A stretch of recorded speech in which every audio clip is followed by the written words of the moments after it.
Greetings to all. I, Harsh Nehra. And I, Diksha Khandelwal, will tell you some interesting facts about yugs and their transitions. Long before calendars marked our days, storytellers spoke of yugs, vast stretches of time that shaped the rise and fall of worlds. Each yug carried its own rhythm: an age of truth, an age of heroes, an age of conflict, and finally the age we now inhabit, where shadows and light walk side by side. And do you know, the current cosmic cycle, the Mahayuga, is 90% complete.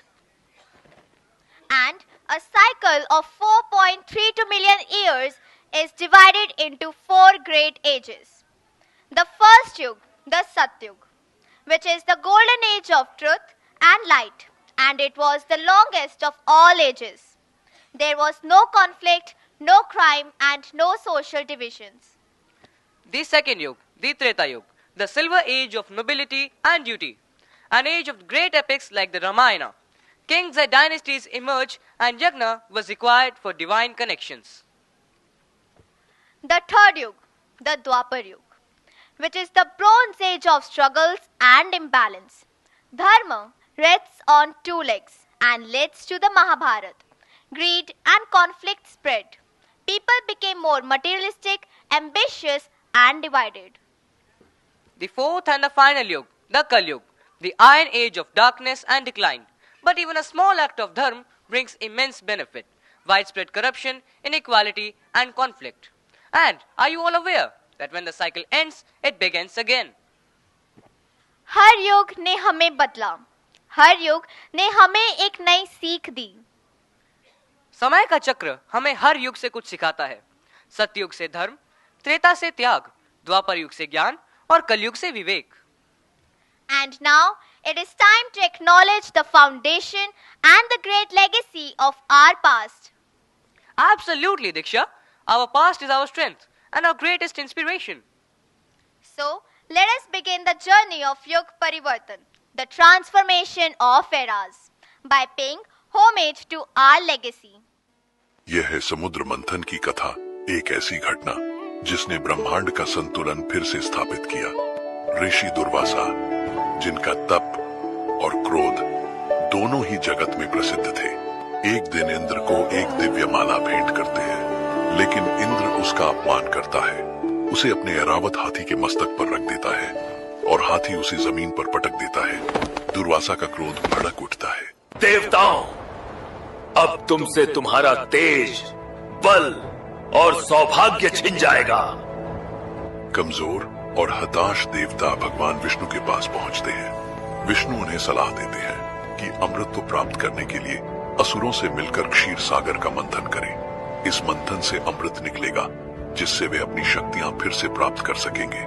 शत्रु होते हुए भी अमृत की लालसा ने देवों और दानवों को साथ ला दिया. मंथन के लिए मंदराचल पर्वत को मथानी बनाया गया और नागराज वासुकी को रस्सी.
मंथन से निकली अद्भुत वस्तुएं: कामधेनु, इच्छा पूर्ति करने वाली गाय, ऐरावत, दिव्य सफेद हाथी, कल्प वृक्ष, चंद्रमा, अप्सराएं और फिर प्रकट हुई देवी लक्ष्मी, धन, सौंदर्य और समृद्धि की देवी।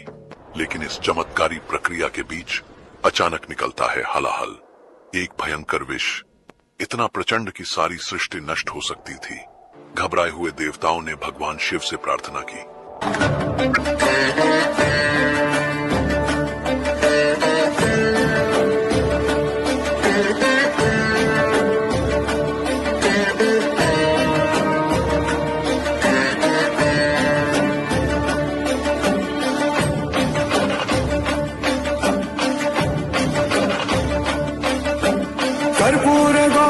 करुणावतारं संसारसारं भुजगेन्द्रहारं कर्पूरगौरं करुणावतारं संसारसारं भुजगेन्द्रहारं सदा वसन्तं हृदयारविन्दे सदा वसन्तं हृदयारविन्दे भवं भवानी सहितं नमामि भवं भवानी सहितं नमामि।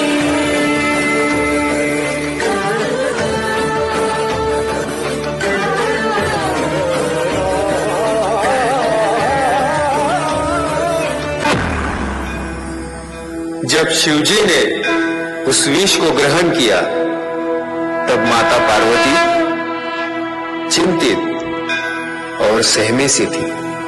और फिर माता पार्वती ने शिवजी से कहा, जिस तरह से आपने इस विष को धारण कर इस विष को संसार में फैलने से रोक लिया है, वैसे ही मैं आपके कंठ में भवानी रूप में विराजमान रहूंगी और इसे आपके गले से नीचे नहीं उतरने दूंगी। आग बहे तेरी रग में, तुझे सा कहा कोई जग में है, वक्त का तू ही तो पहला पहर, तू आंख जो खोले तो ढाए कहर।